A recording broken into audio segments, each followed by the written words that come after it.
Hey everyone, the Gaminator here. This story of the railway series we're reading is called Thomas and the Guard. Thomas the Tank Engine is very proud of his branch line. He thinks it is the most important part of the whole railway. He has two coaches. They are old and need new paint, but he loves them very much. He calls them Annie and Clarabelle. Annie can only take passengers, but Clarabelle can take passengers, luggage, and the guard. As they run backwards and forwards along the line, Thomas sings them little songs, and Annie and Clarabelle sing too. When Thomas starts from a station, he sings, "Oh, come along, we're rather late. Oh, come along, we're rather late." And the coaches sing, "We're coming along, we're coming along." They don't mind what Thomas says to them because they know he's trying to please the fat controller.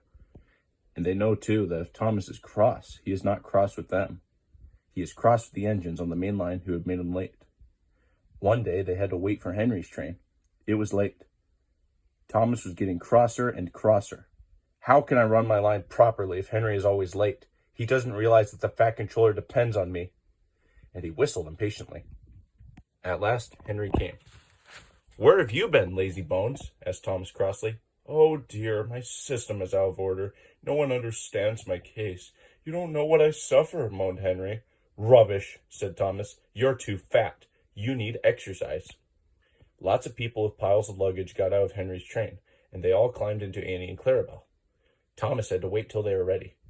At last, the guard blew his whistle, and Thomas started at once. The guard turned around to jump in his van, tripped over an old lady's umbrella, and fell flat on his face. By the time he had picked himself up, Thomas and Annie and Clarabelle were steaming out of the station. Come along, puffed Thomas. But Clarabelle didn't want to come. "I've lost my nice guard, I've lost my nice guard," she sobbed. Annie tried to tell Thomas, we haven't a guard. But he was hurrying and wouldn't listen. Oh, come along, he puffed impatiently. Annie and Clarabelle tried to put on their brakes, but they couldn't without the guard. Where's our guard? They cried. Thomas didn't stop till they came to a signal. "Bother that signal," said Thomas. "What's the matter?" "I don't know," said his driver. "The guard will tell us in a minute." They waited and waited, but the guard didn't come. "Peep, peep, peep, peep." "Where's the guard?" whistled Thomas. "We've left him behind," sobbed Annie and Clarabelle together. The driver, the fireman, and the passengers looked, and there was the guard running as fast as he could along the line, with his flags in one hand and his whistle in the other. Everyone cheered for him. He was very hot, so he sat down, had a drink, and told them all about it. "I'm very sorry, Mr. Guard," said Thomas. "It wasn't your fault, Thomas. It was the old lady's umbrella. Look, the signal's down. Let's make up for lost time."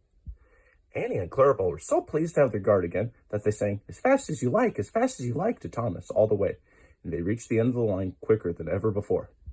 Thanks for watching this video, and I'll see you for the next story. Goodbye.